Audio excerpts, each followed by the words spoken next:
Hi, and welcome to episode 12 of the VWP project. It is my endeavor to talk to 100 inspiring women to uncover truths on how they navigated through work, life, and everything in between. Today's guest is someone I deeply admire. Let me start by saying that she just turned 60. Who introduces a woman by her age? Well, I choose to do so because she's age-defying. And this has happened because she has chosen to prioritize her health and fitness every single day. She's also a very seasoned banking and financial services professional, having held very large roles and recipient of numerous awards. And she chose to walk away from everything because it stopped aligning with her purpose. It takes a different kind of courage to walk away from what you have built when it doesn't seem like fun anymore. So join me in this episode where we talk to her about this courage, about her childhood, about her need for adventure, and what has led to her creating a life on her own terms. Do let me know which part of the conversation you enjoyed and leave us a comment right after you listen. Thank you. So I'm very excited to be in conversation today with Sutapa Banerjee. Thank you so much for agreeing to do this conversation for us. Okay, let me start by saying thank you. I'm happy to have this conversation with you. Looking forward to it. Sutapa, much of our, who we are is also, I think, childhood impressions, childhood, how it shaped up. Mm-hmm. So what are your memories? What kind of a kid were you? What did you take in when growing up?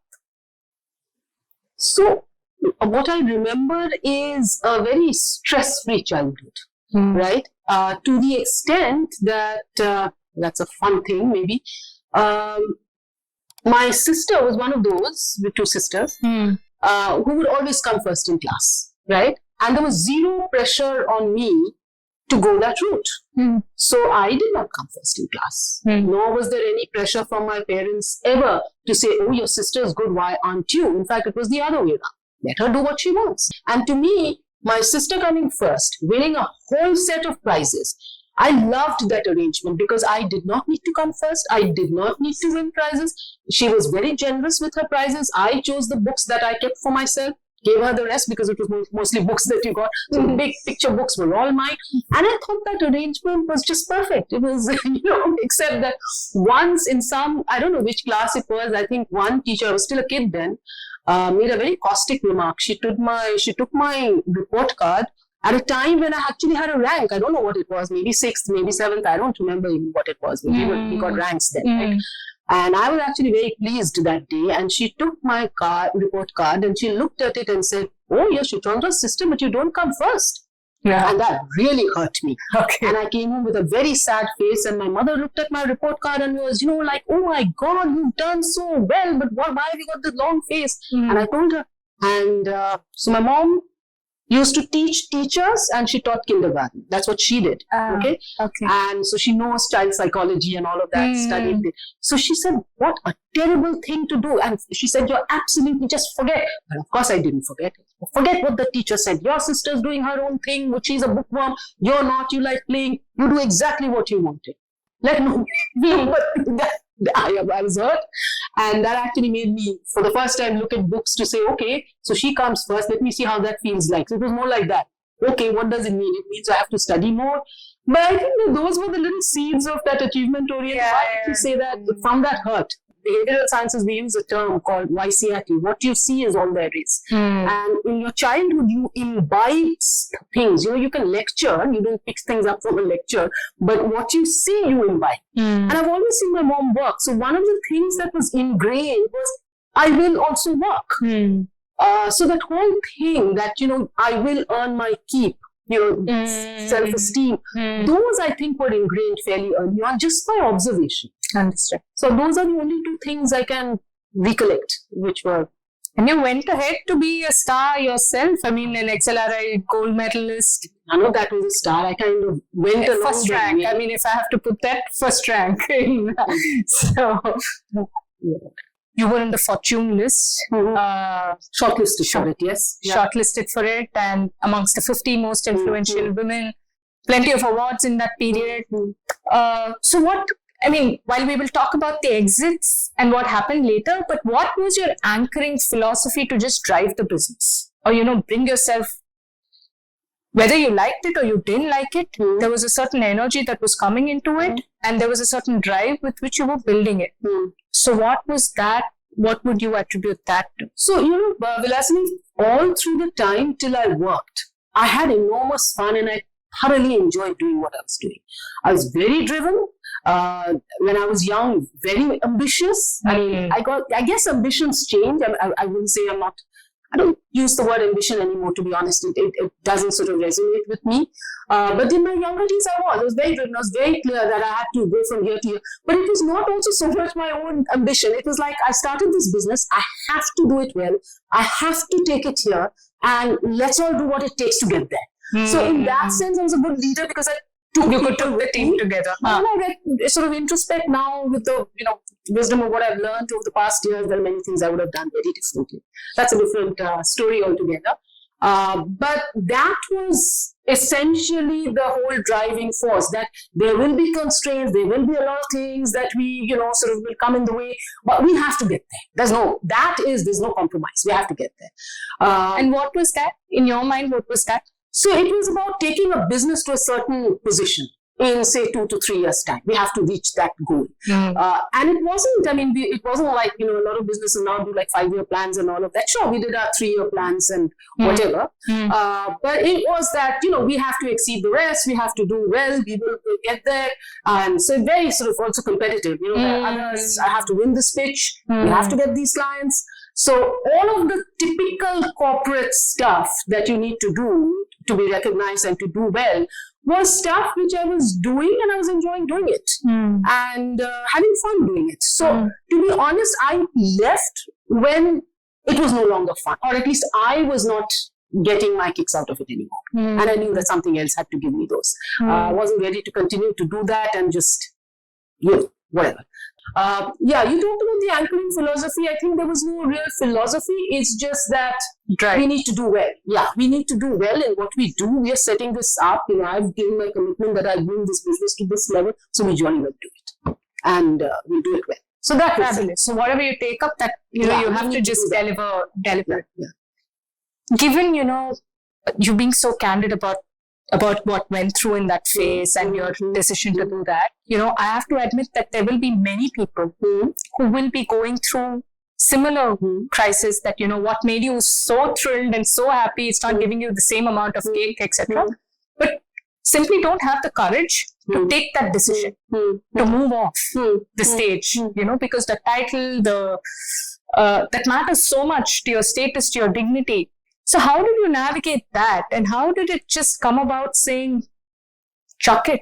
Yeah. So now, it will come almost like a pat answer, but let me say that it wasn't a pat answer then. Like, that's the human brain.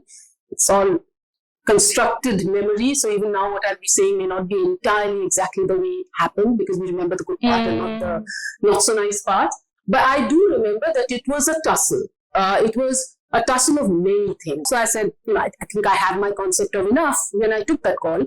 But before that, one of the things which was in my mind was, who am I after this? I walk into a gathering, I would flash my card, head in banking or CEO private wealth.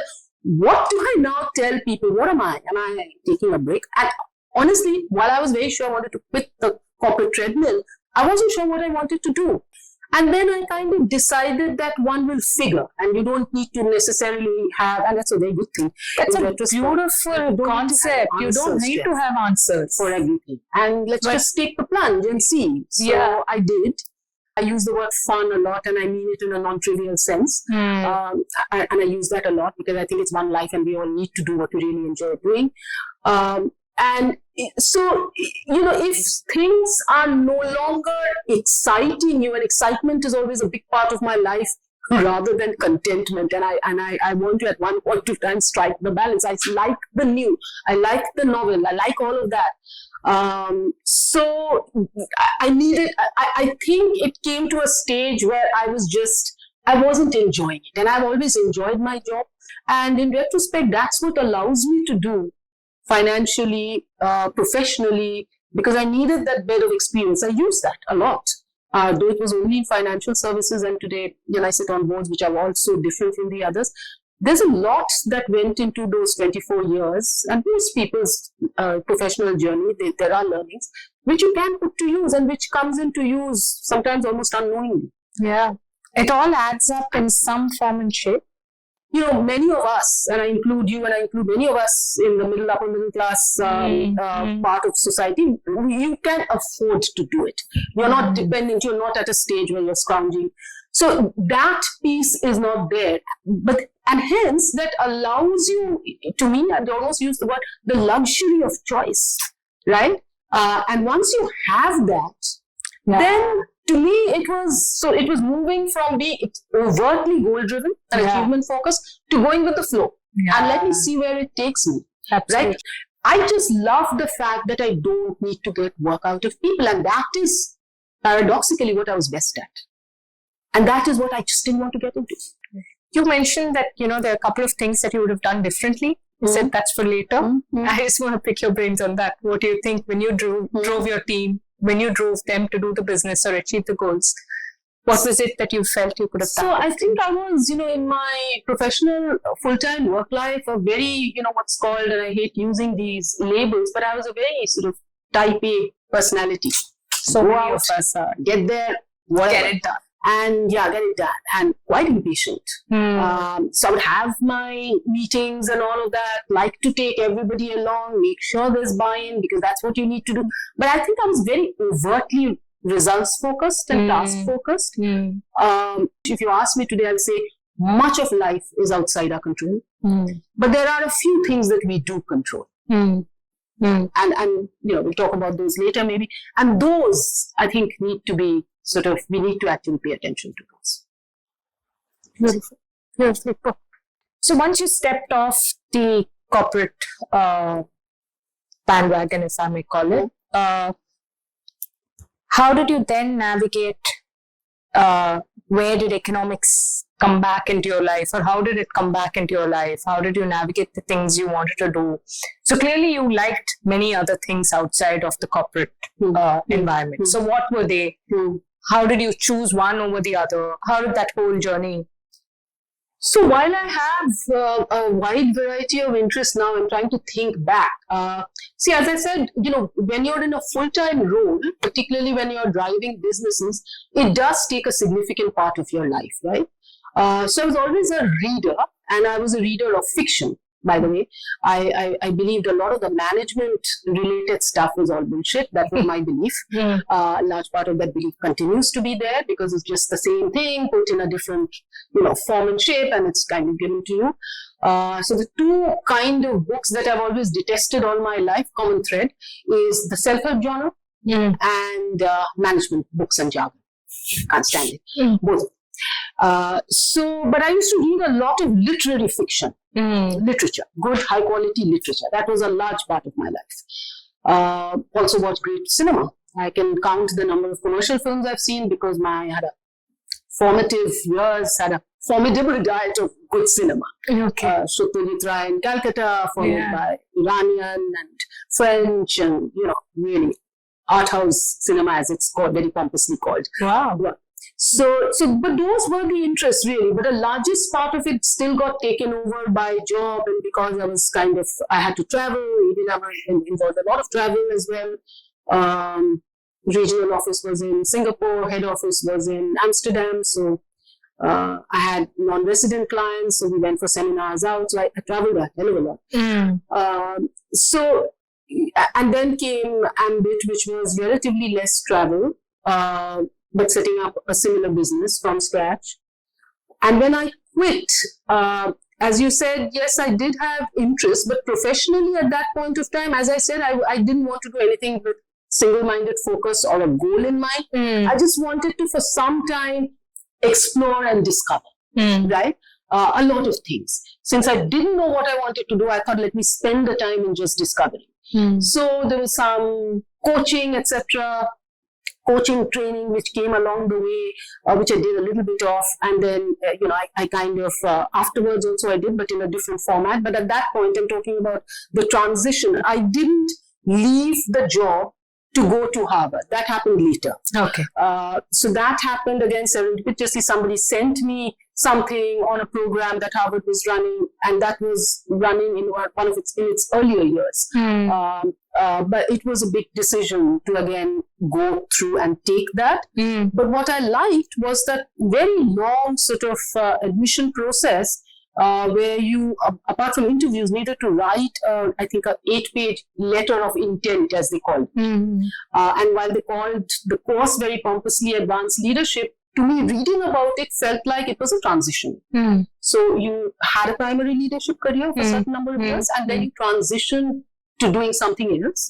You're either very sure of what you want to do, or you have some threads of what you think you would like to do, or you're completely not sure of anything that you want to do, but you want to do something, not sure at all. Any of the three categories. And this letter of intent was basically talking about why you quit, what are those threads, if any, why are you opting to come to Harvard, and what will you give back? What will Harvard get from you? Right? Those were the. So this whole business of writing, putting down, was very useful for me, because I realized in that whole sniffing around, there were things which came in the way and I think would pass on, and there were things which were important to me and I wanted to take forward. But I wasn't sure in what shape or in what form. So I thought that the course would be good fun. And I don't know whether I mentioned this to you when I chatted with you. It was logistically going to be a nightmare, because my daughter was then 12 years old, right? So when I was I went through the process, liked it, but in my mind, I was reasonably sort of sure that I will probably not take it, because how do you leave a 12-year-old and go? So when I spoke to her, and she at the age of 12 turned around and told me, no way, you went through this whole, she was almost sort of looked with disbelief. You went through this whole process and you got it, and now you will not go. And then later you will tell me I made this big sacrifice for you. So that was a nudge I needed, I guess. From a 12-year-old. Yeah, from a 12-year-old. And anyway, so that's how the going happened. I was on 2 boards. One was a non-profit board, and remains again one of my favorite boards that I've been on, which is Oxfam. And it exposed me to a completely, I tell people that I come from a middle-class background, but life was still the professional life of the whole middle class. And, so you thought India was really Economic Times and Business Standard, right? And Oxfam had field trips, which I participated actively, as did all board members. And that really took you to the heartland of India, and you really saw what through a different lens is, right? Yeah.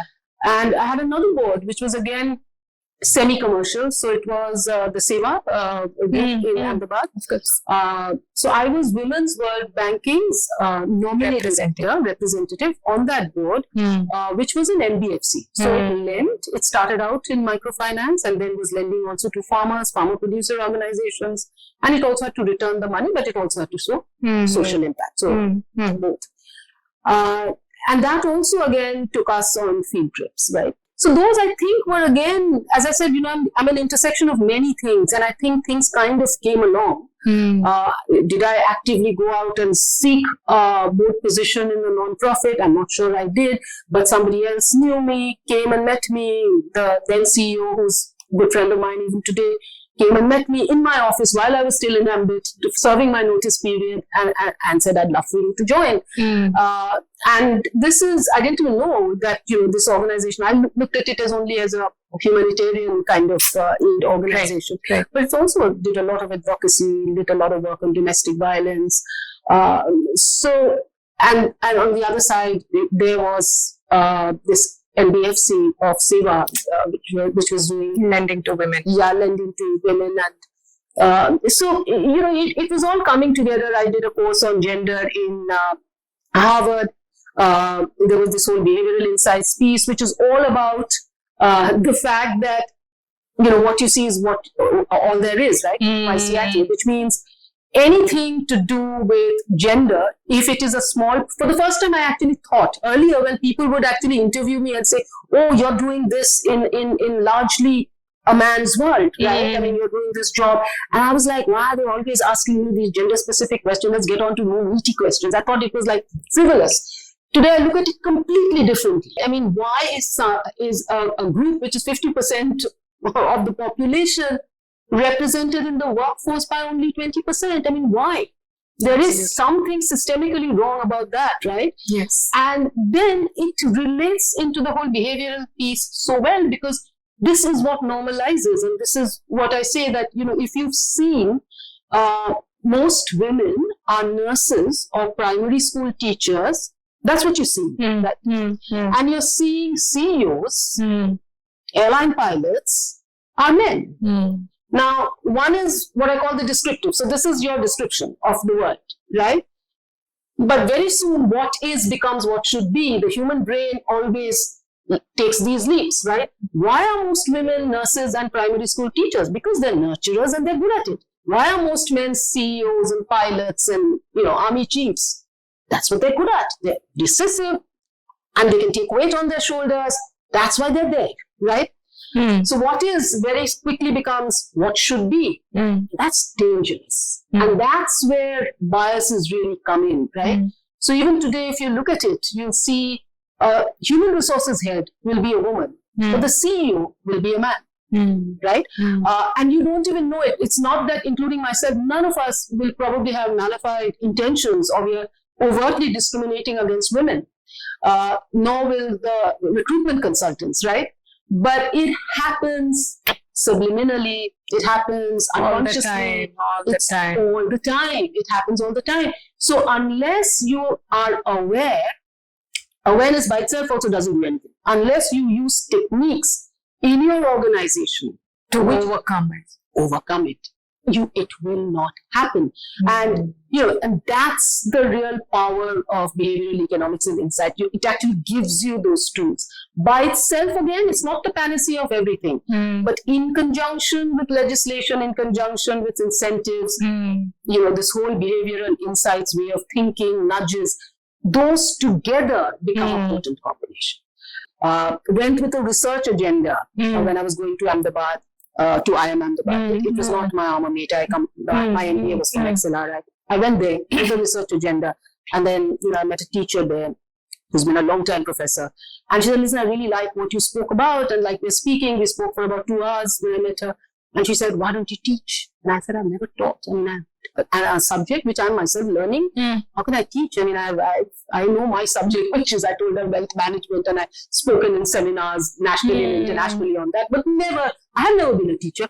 He said, so what? Do it. There's always a new beginning. I'll do all the stuff like correcting papers and all of that. You teach, mount the course, give it your name, give it your title, teach. So I actually taught then, and she said, since you're doing applications, why don't you do an application here as well? Because this is a business school, they will go on to to jobs. And so that was the birth of a gender lens on corporate policies, which is, of course, it's called gender lens on corporate policies. Yeah. Oh, okay. So first of its kind, anyway. So that was we disproportionately account for luck in our lives. Luck plays an outsized role in what we do. Can you elaborate a little more? Yeah, I will. And we disproportionately account for it. So, and particularly successful people, because and it's not unnatural, it's natural, because the human brain evolutionally is made to give you what is called an optimism bias. So we like to own, whatever has gone along well, we like to own it. And, when I thought about it, it's a lot of behavioral economics. I kept thinking, applying it to my life, both professional and personal life. So much of it just rang true. So when I look back at my corporate career, so I kept thinking, okay, so I've got this award and that and whatever. But if I looked at it, what were we doing? I mean, a large part of the markets at that point of time were on a rise. Okay. With a lag, what I did and my trajectory followed that in terms of the business that we did, right? So one of the things which I tell corporates is, when we reward people, are we rewarding people for luck or skill, right? Rewarding people for skill means that there is consistency over many years, 3 to 5 years. Rewarding people for 1 year, which is what all of corporate world does, right, can be completely due to external circumstances. And this is just not me saying it. This is, for instance, there are a bunch of people who won the Nobel Prize, right, in economics for this subject. And one who won actually gave an example, a deliberately simple example for people to understand that if an oil company CEO did amazingly well in a year because oil prices shot up, I'm simplifying to make the point, right? Would you really give that person a high bonus for that, right? Because the prices went up. So the point he was trying to make is externalities or external factors shape outcomes, right? So this is what I teach and tell people, that the drivers to those outcomes, the inputs which create those outputs, have those been done well, right? I wouldn't say, coming from the corporate world, take away the outcome focus completely, because there is a value to it. We can come to that later. But it cannot be like it was all along my time, right? As the CEO, what was I being assessed on? Almost 70 to 75%, if memory serves me right, I keep saying bad memory, was pretty much results of work, right? And the results were manifested in the private banking world in, of course, profits, costs, assets under management. Assets under management. Right? But it needed somebody to take ownership and take it to that AUM, right? Isn't that the input? No, the inputs, see, those are the outputs. Inputs are how you get there. So the most important drivers to your outcome. See, 1 year, the AUMs may not be, or say the profits may not be high because of market conditions. Conditions, yeah, I agree with that. 1 year, again, people may just want to keep money in banks, depending on the nascency of the business and where you work, right? Though I guess assets under management is still a better sort of dimension to track. But all of the things that you need to get there, say employee engagement, customer centricity, all of that ultimately, and how you do it, and there could be many other drivers as well, right? Productivity, all of those are what is within your control. So what are the factors which are within your control, and what are the factors outside your control? Right? If the thought process is very clear that I want to identify the drivers to success, the drivers to outcome, outcome will still play a role, or some aspects of outcome, but I will identify those drivers and I will reward those drivers, absolutely, consistently year on year, which is tough to do. That then you're rewarding skill and not luck. But otherwise, just rewarding on the basis of just that year's performance, which is what everybody does. Sometimes it's even cut short, quarterly, right? 6 months. It doesn't. I mean, it is not in line with empirical evidence. There is a lot that I see in the corporate world, particularly to do with people practices, that are completely not what should happen. But we still live in that 1950s world. We continue to do that. So you were mentioning 2 books, the one that you read before you went to Harvard and the other that was given to you at Harvard. So can you just, for the viewers, mention what it was and, your own experience of reading it? Yeah. So the book which actually got me thinking about this subject is written by Daniel Kahneman, and it's also interesting to note something, that the fact is Daniel Kahneman is a renowned psychologist, was a renowned psychologist, but he won the Nobel Prize for economics either 2002 or 2003. And he kind of introduced the whole subject of behavioral economics as we know it, which overturns the fundamental tenets of the classical economics for the subject that I studied, for instance, in my graduation, right?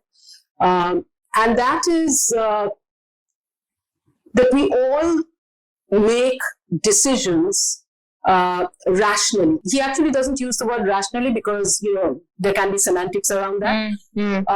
That we make our decisions with, to use Daniel Kahneman's word, with logical coherence, which means that in that sort of context, you do things which is supposed to be the best for you, right? Which is the most optimum, right? And the more the choices, the better it is from an economic standpoint, and you make the most rational choice. Logical choice. But if you look at it actually, and it took somebody who comes from, and this is how I've been always known in psychology, that human beings are not always rational. There's a whole bunch of things which impact what you do, from your mood to how things were at home to, the surroundings that you're in, to the kind of people who you're with, right? I mean, in Singapore, we will not drop anything anywhere. But when you're going past a dirty street, you don't think twice about dropping a wrapper or something, right? We do it unconsciously. What you're following is the norm, right? So social norms, market norms, your mood, ton of external factors will determine what you do when you do it, right? I'll give you an example. But a lot of this is also not very unnatural, right? A lot of the things that we do, including, the word bias, which I try to explain to people, it comes with a lot of negative connotations, right? But then biases, if they're there, they must be there for a good reason. It must have been evolutionary selected for us to continue to have it. Otherwise, it would have gone, right? So I, explain that by using a very simple example. And I will share that with you. If I want to sort of walk out of this house and I was to go right, to fetch something, whatever, and I find a whole bunch of people running in the opposite direction, what would I instinctively, reflexively do? Run with the crowd. That's our herding instinct. That's conformity bias. Conforming is deeply wired into our brain. We do what people like us do. In this instance, that is what saves my life. I will not go to see, what is there? Is there a fire? Is there violence? What is happening? I won't do any of that. I instinctively, so we are meant to, evolutionarily we're meant to protect our lives and do what is good, best for us. But you walk with that same conformity bias into a boardroom or into a senior management room to take decisions which evolutionarily we may or may not have been sort of born to do. Right. We're taking decisions on investments. We're taking decisions on key hires. We're taking decisions on merger or an acquisition. But it's that brain is the same brain, right? Which has conformity bias deeply wired in.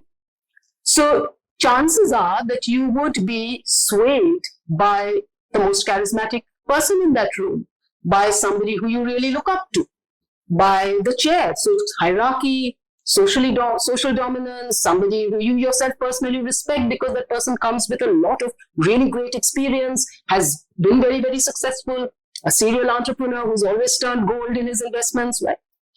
So you forget to look at the pros and cons or the dossier that is in front of you. Yeah, absolutely. And you look at the tone of the meeting. You also know your place. If you're a new director, you're in the senior leadership team, but relatively new, not the senior most. If 3 people have said something, there's enough experiments in psychology which show it.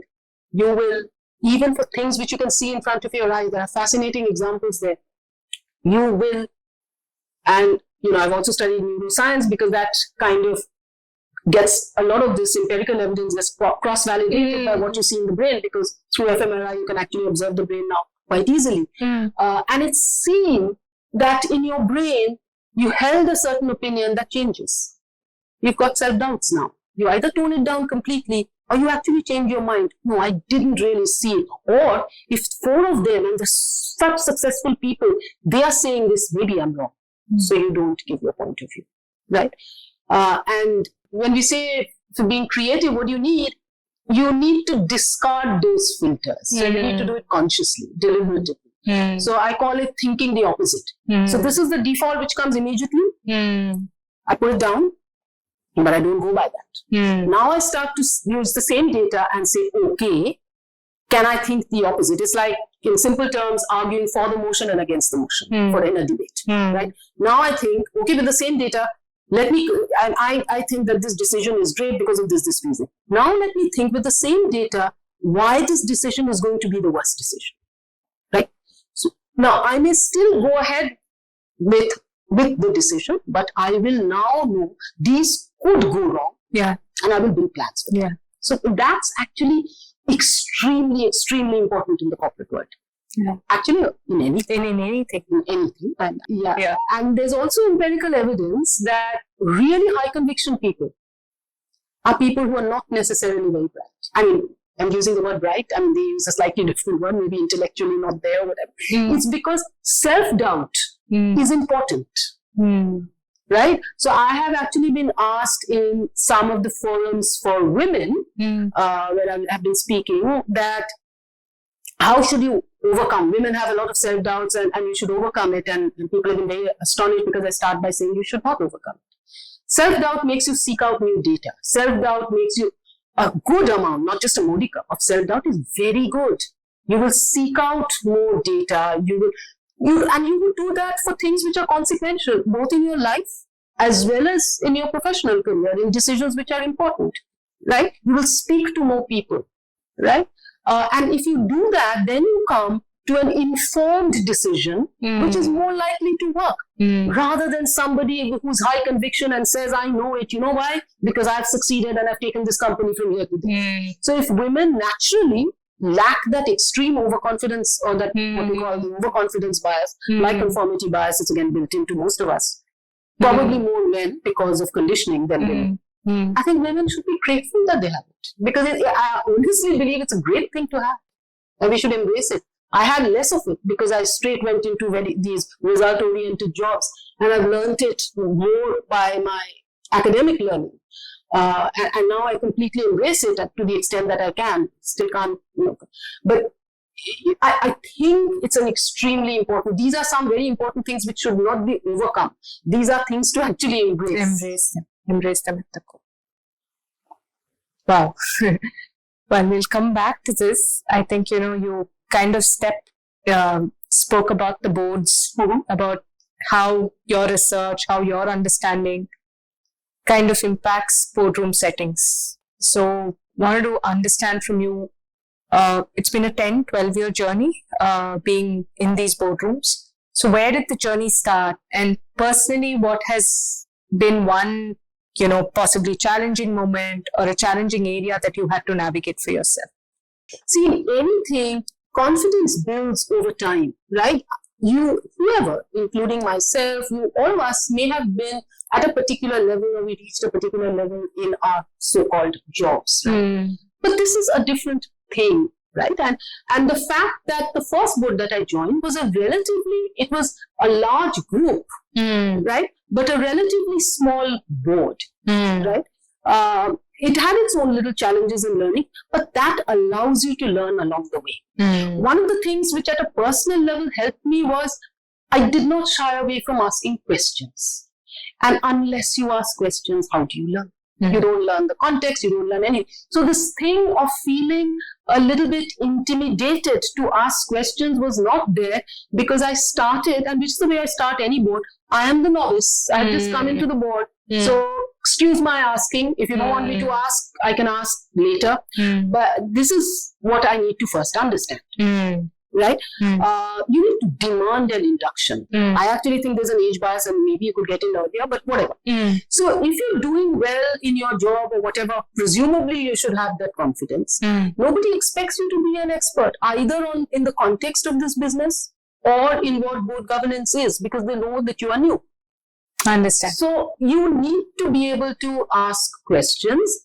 But even more important, I'd say, and what stood me in good stead was the fact that I got into this and I soon realized that I was enjoying it, both learning and contributing. And that two-way process is very important for me.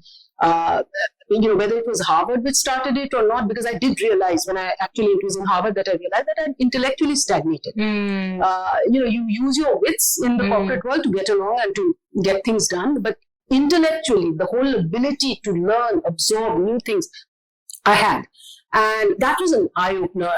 That was life-changing in that sense. It just, the subject that I studied, which it was the intersection of many things, so that made me, when I came back, and before I taught at IIM Ahmedabad, I researched, I continue to do a lot of MOOCs. So one is, all of that basically is a hunger, a curiosity, a desire to learn. Yeah. And so for boards, to me, that is the funnest and the best part, is that they are in different sectors and they've done different things. Yeah. And so what can I learn? Right? And that's the excitement to me. And if you're excited to learn, then you're focusing, you're enjoying it, and you want to learn.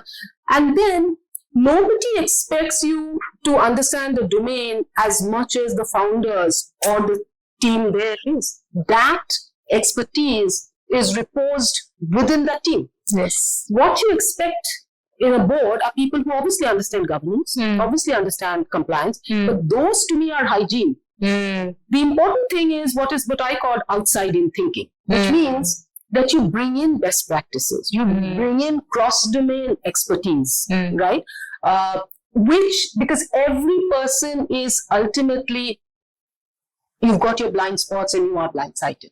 That's why I mentioned, it took a Daniel Kahneman from psychology to overturn the fundamental tenet of economics, for which for years, God knows how many people have won Nobel Prizes year on year, because you're building on top of what has already been built. So there's a lot of empirical evidence that even in science, it needs somebody to come from a slightly different domain in science to be able to make a transformational change, or what is called a real innovation. Now we step into this challenges and diversity as a segment, and maybe touch upon a little bit more on your personal space and what you do. So one is, women wanting to be part of the boardroom, I think is a very up and coming aspiration for a significant number of people. And within that cohort, many times it is said that, like you correctly mentioned, you need the seniority, you need the experience, you need certain qualifications to come onto the board. So what is your advice to maybe a mid-career individual, mid-career woman? What is it that they should work upon if they have an aspiration of this kind? So one is, when you say the word mid-career, see, most companies don't, because of conflict reasons and the fact, and they believe men or women, it doesn't matter who it is, will not be able to do justice to their full-time roles, and hence they actually don't allow people. For instance, organizations that I may have worked in, I'm not sure, would have allowed people to go into, I don't think it was allowed. So there's a clear policy there, right? If it's a large group, sometimes they have people from their own company, senior people, join some of the group company boards. So that's the second. And the third is, most of them have no objections to individuals joining non-profit boards, because they think there is absolutely no question of any conflict. Ideally, there should be no problems even if they join a different sector. I think there's learning in that. Boards themselves need to, get away from this age bias and get more younger people in. Companies themselves need to probably relax how they look at it, not just non-profits, but more on sector side. At an individual level, I would say that if it's only what you're allowed is only your own group companies and non-profits, why not non-profits? It's one of the most fulfilling things to do. Also, I think there are large areas of similarities. Governance is governance, whether it's a non-profit or an academic organization or something else. I mean, I'm not just, as somebody asked me recently, as a stepping stone. I mean, looking at everything in terms of a stepping stone to this or that it should in itself be enjoyable, interesting, and, because life is what happens to you as you're going along, right? It may be a stepping stone and it may not. Why would you pitch everything to get somewhere else? So that, unfortunately, a lot of our context, you do an education to get a well-placed job. What about the joy of learning? Right? I discovered that in Presidency College, and then after that, at the age of 48, when I went off to Harvard. I'm just hugely supportive of my daughter going abroad for exactly that reason. The joy of learning. And I saw her experience it, and once when she was here, go back. To say that, I'm just wanting, I said, why do you want to go back? You've just been here for a month. And, obviously, mom and grandmother were both wanting her to stay on. I said, no, because I've taken these classes and I'm just dying to go and study. Yeah. That is such a, when she finished, she said, I can't imagine I'll not be in college anymore. I said, you can do your postgrad. He said, yeah, but I love all my subjects, so I don't know which one to choose. So I better work for a bit.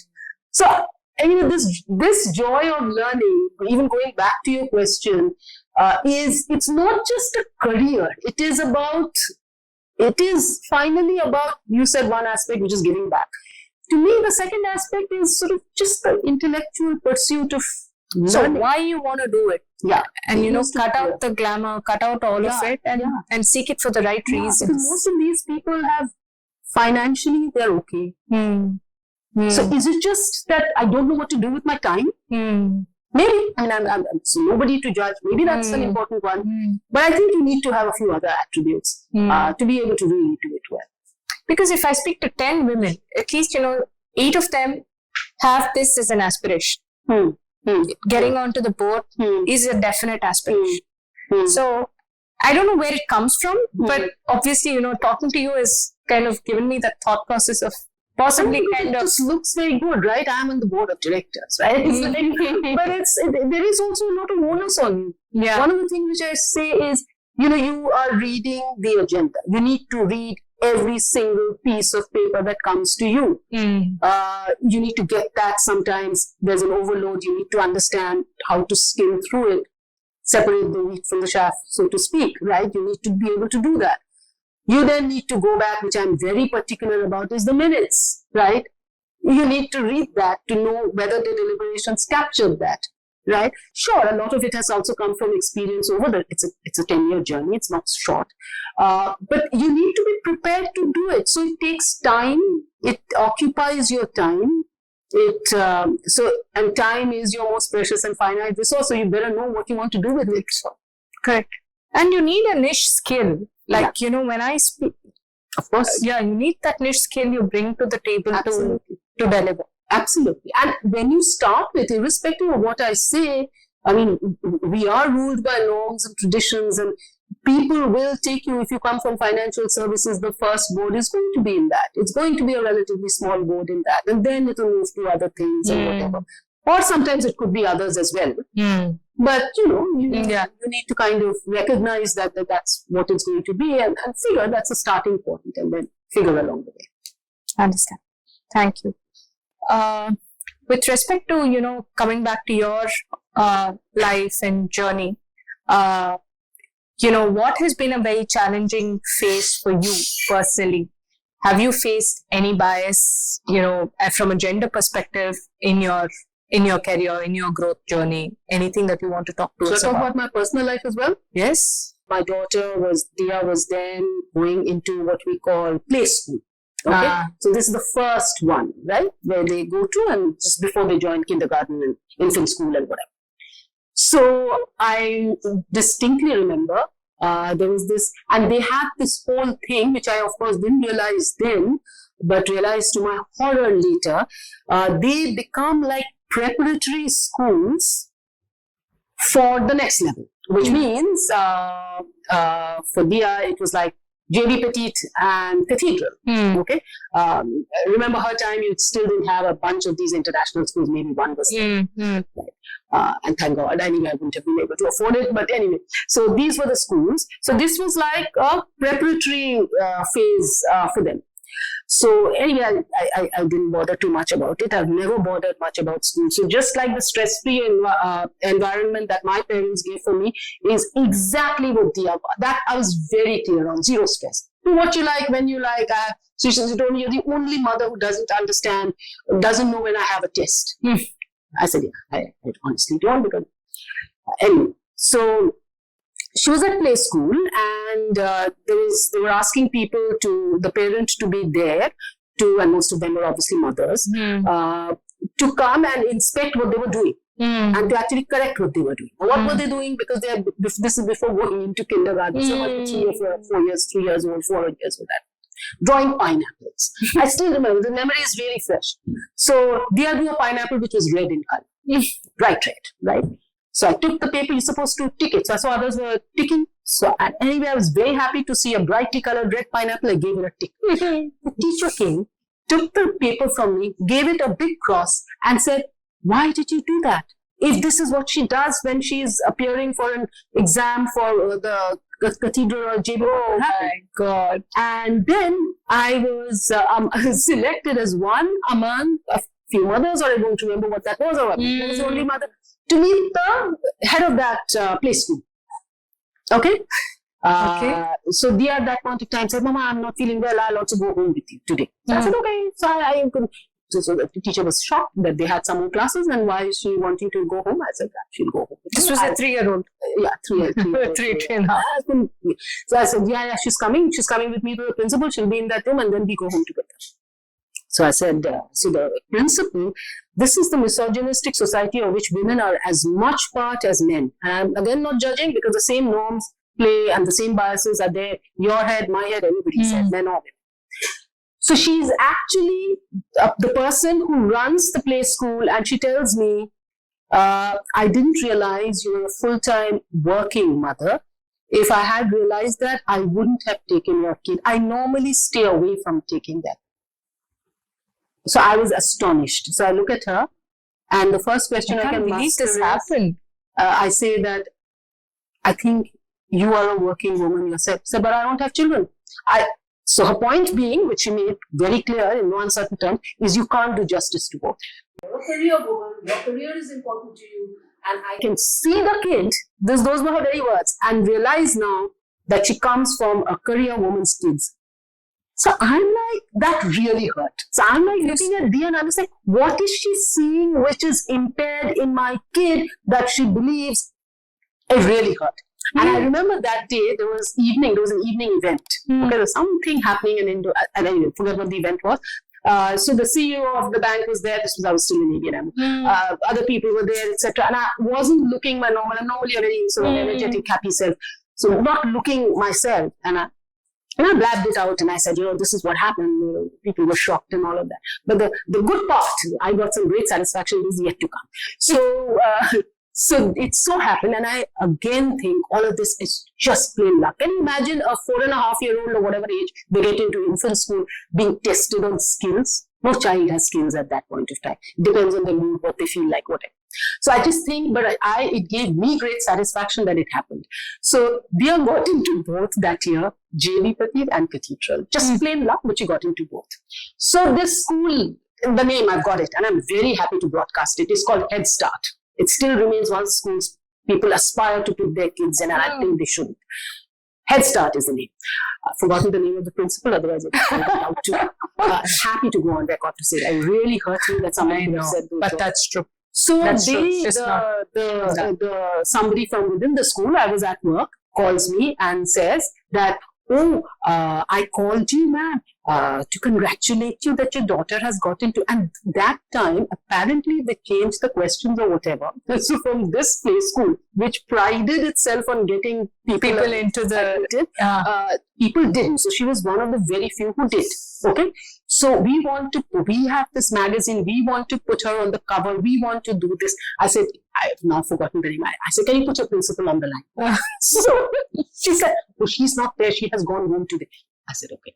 I said, there's still no point telling her, of course, working, but I had to vent. So I said, it's happened in spite of you, not because of you. No way do I want her picture on the cover. I'm not interested in anything to do with you.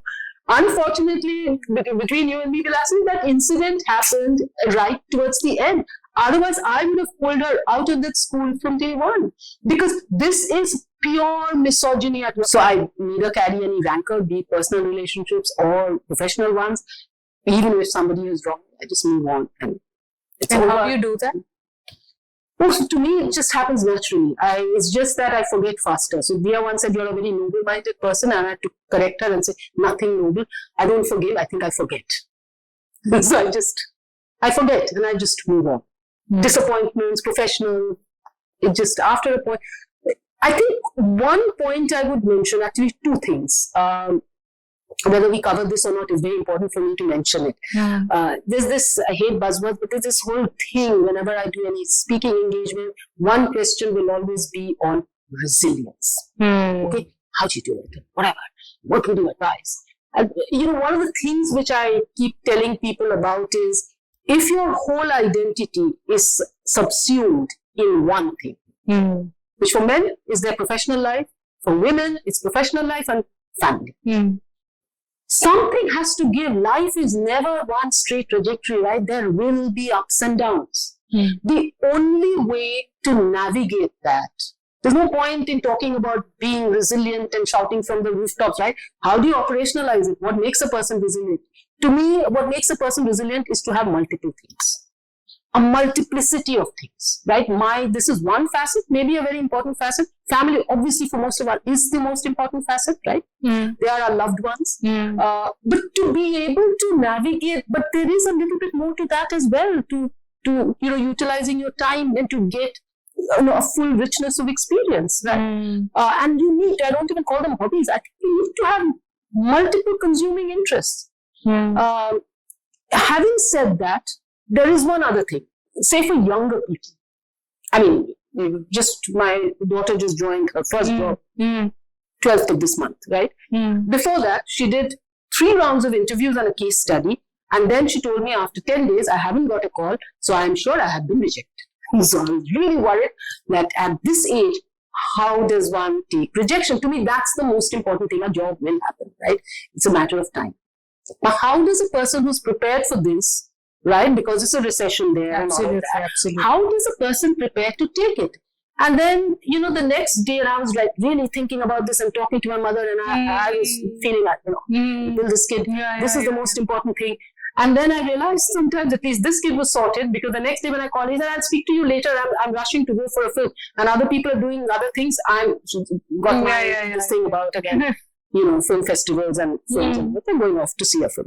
So that's, now, to me, one is this whole, this is what gives you the ability. And the second, which we've not spoken about, is there's a huge brain-body connection, and I think physical fitness plays a humongous role. And I think through all my ups and downs, one thing which has kept me going has been exercise. A lot of the other things, to be honest, are side benefits of that. How you look, how you feel. But it has been something that I instinctively turn to when I've had a bad day, when I've had a professional disappointment, when I'm going through a personal relationship crisis. And it never... So if there's one thing that if there is a God, or if there is, I am a agnostic, I'm not neither a believer nor an atheist. One thing that I'm grateful for too, if there is any power, which is, don't take this away from me. I won't have any accident or any of those things, because this is what has kept me going. I have had to alter it, modify it, and make it different at different points of time. But this is what gives you resilience. This is what makes you aware that, as I said, a lot of life is outside one's control. And things don't happen for the right reasons always. Something completely crazy and random may happen. And, if that happens, how do you pick yourself up? Even the question that you are, how do you do that? How do you forget the rancor and whatever? I honestly believe, I'm not sure whether that is the right answer, but one is multiple things in my life at any point in time. And the one thing is, I think when I just go out for a run and I just come back, I'm just ready to face life afresh. So it just makes me completely refreshed. If you are a mindful eater, and by being mindful, I'm not saying careful. If you're a mindful eater, which means what you put into your mouth, you savor, very unlikely that you will eat a lot. So I told somebody once this, that, I eat very high quality food, but I eat very small quantities. And I savor everything. I'll probably have one drink or not. But if I do, I will savor it to the last dregs. And I most often don't, because I don't get what I want. So it's fine. Absolutely. But I think that whole connection, because there's so much empirical evidence in neuroscience between, feedback loops which are double-sided between brain and body. And so what you eat, how you sleep, when you sleep, your exercise makes you who you are and how you think, and that in turn feeds back how you feel, which in turn feeds back into what you take in. Absolutely. Right? It's a complete loop. It's a it's a feedback loop. And that to me is one of the most important things. If somebody in the building recently told me, because I was home that day and I was seeing me exercise in the gym, and at my evening go out for a run, I said, your life fits between your exercise schedules. And I thought about it and said, well, maybe. I think it does. Maybe. So that's an advice. I don't think you can ignore that at any point of time. A lot of people say, I'm really busy right now. There was a time when I did coaching and I was coaching somebody who was a CEO at a very young age, and I said, hey, let me get to it. But after 5 years, I was like, you're just not doing the best that you can do if you don't get into fitness as quickly as you can. The form can depend. Right? Somebody gets it through yoga, somebody gets it through. But because I'm into this, I would also say that you need it. You need it out. Well, you need flexibility, you need cardiovascular fitness, you need resistance training. If you read any literature on this, they will tell you that you need all. And as you get older, particularly women, need it even more because you need I think after mass, the 40s, the muscle mass and bone density. Yes, so you lose it at a larger, and faster the hormonal balance and all of that. Yeah, absolutely. I think at every stage. I have an observation before the next question. Sure. I think, one thing that I find uniform is all top performers across, in whatever form and shape, have health and fitness as a very strong backbone to their lives. So I don't know if it is, somewhere interconnected that sees them through the highs and the lows, because that's going to be there in everybody's life. But if you have something like fitness that kind of anchors you, you're sorted and it helps you grow. Completely agree. Completely. I don't know if all have that, because in my life, I've seen a bit of both. That there are some who are into it. Those who are into it are there full steam, and we're talking omega-3 and everything, going into great details. And there are some who are just happy. I pace my conference rooms in a board meeting, a physical board meeting. I'm all the time pacing, and people joke about it. We have fun around it. You should get walking fees, not sitting fees, and all of that. But I can't sit beyond 20 minutes, and it's actually not good for you. So it's all of them have kind of become. I consume tons of water. So I think some of it standing podcast maybe next time. We should evaluate that. But so I guess. What's a sneak peek into your routine? So I don't have barring the fact that I like to sleep early, and I'm teased about it because I like to go to bed by 10:15. Certainly not later than 10:30. So that's I'm starting backwards again. So that's the sleep part. 7 hours of sleep? 8 hours? Yeah. 8. Yeah. Wow. Okay. Like 8 is, between 7 and 9 is regarded as very healthy. But for me, I need my 8. And, I will also say that all of this is a bit of a virtuous cycle. Because if you've exercised, you fall into this very happy, good tiredness, not bad tiredness. Yeah. The other is only some of us can afford to, but a lot of us, at least in our socio-economic strata, can certainly afford to, is to not have chronic stress. So if the work is giving you chronic stress, get out of it. Is my, not occasionally, because occasionally is stimulating. Right? Boredom is not, I left, remember, because I said, because out of boredom. Right? So there is good stress and there is chronic stress. But if you're reporting to someone and it is a constant bickering, fighting or whatever, or the person is belittling you, get out. Chronic stress is just not worth it. It's one of the worst things. The other thing is, I think we are a sleep deprived nation, and I'm making a very dramatic statement because I speak to so many people and they sleep so little that it's incredible. Then a lot of people think that I can manage by 4 hours of sleep. I don't think anything. And there's so much empirical evidence that you need a certain bend. That badge is going. I think earlier there used to be a lot of pride in how little you slept and how much of work you did. So that's one. And the other thing is, but going back to my own routine, what I like is the fact that professionally there isn't a routine, in the sense that each day is a little different from the other. So I have my cluster of board meetings where it's, all one after the other after the other. I somehow managed to grab some time. Thankfully, some of them are a little later in the day to do my exercises, or I come back and I go out for a run or whatever. The other is I learn something or the other at every point of time. So that's one part that goes on. I have many consuming interests. I run my book club, as I mentioned to you. Founder of my book club gives me the most, is the tag that's my most satisfying. So we have sessions once a month, which is like a magical evening for me because we have great fun. And we do it very differently. We don't discuss the same book. We each discuss the books that we have read. So to get each of us out of our familiar zone into something else, which we may not pick up otherwise. So that's very fun. So I don't miss a great theatre. I don't miss a great jazz event if it's happening. I will not miss a book reading if it's a very interesting author. I did a bird watching trip with my sister to Goa, away from the regular commercial Goa. Yeah. I'm not a history buff, but I'm deeply interested in history. I don't know so much. I think there's a lot that I need to. I did a 3-day trip to Ajanta. And I think it was outstanding. I think anybody who wants to know about Indian culture rather than what they mouth, this is the place they need to go to. The true liberal, progressive India that was, right? It's just outstanding, I used to say. Then I went off in February to golf for the Lit Fest. We normally go to Jaipur. So my whole book club gang, all of us went off to the Sri Lanka Literature Festival. Okay.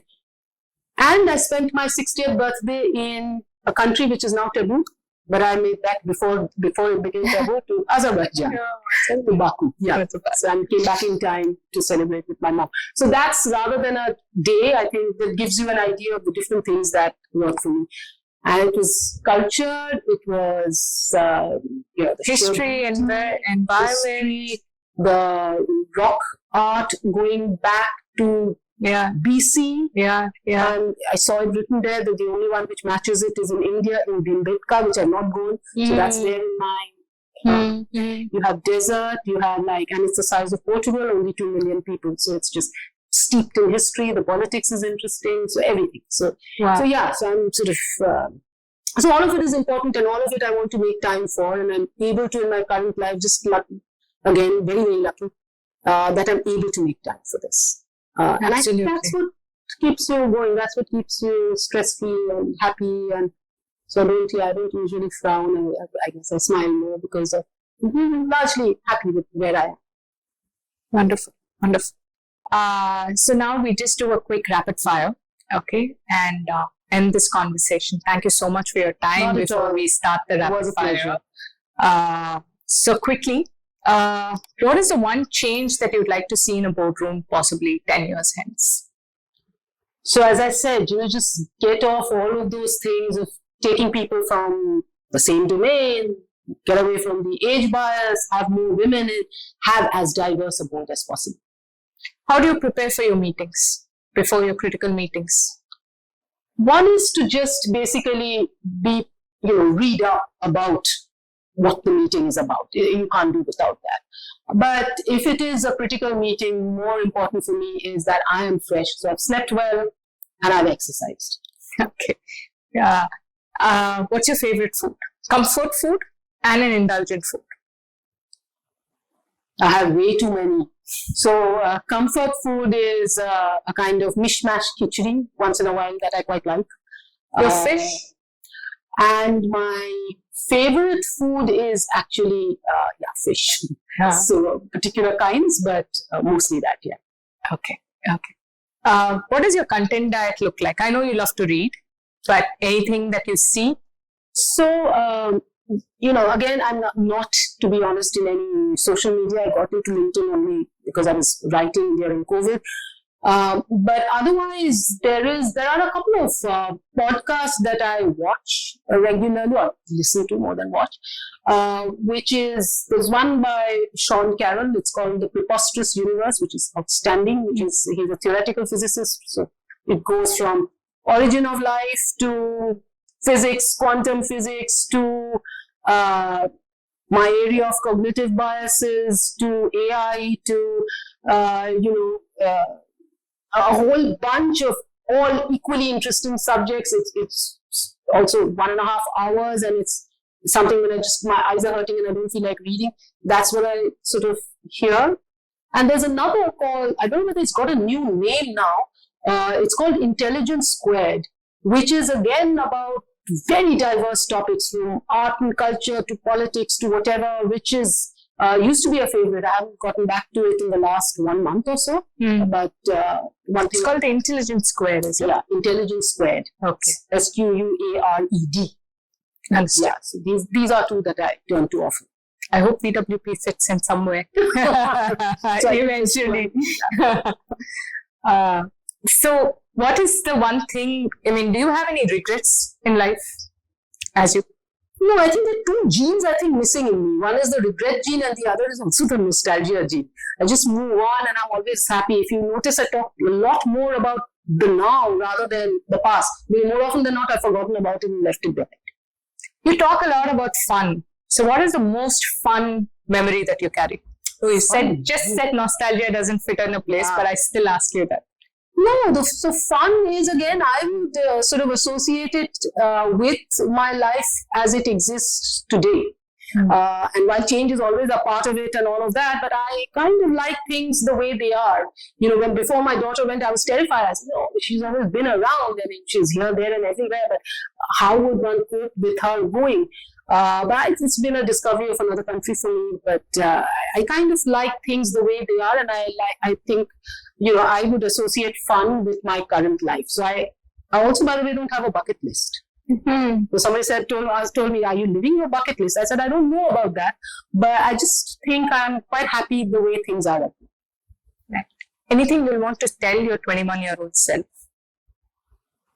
I'm not sure there's anything I would tell that I don't tell my 22-year-old daughter, which is that, there will be all kinds of bumps and also significant ups and downs. And the point is to, again, it sounds like a motherhood statement to just say it, that you need to be able to pick yourself up.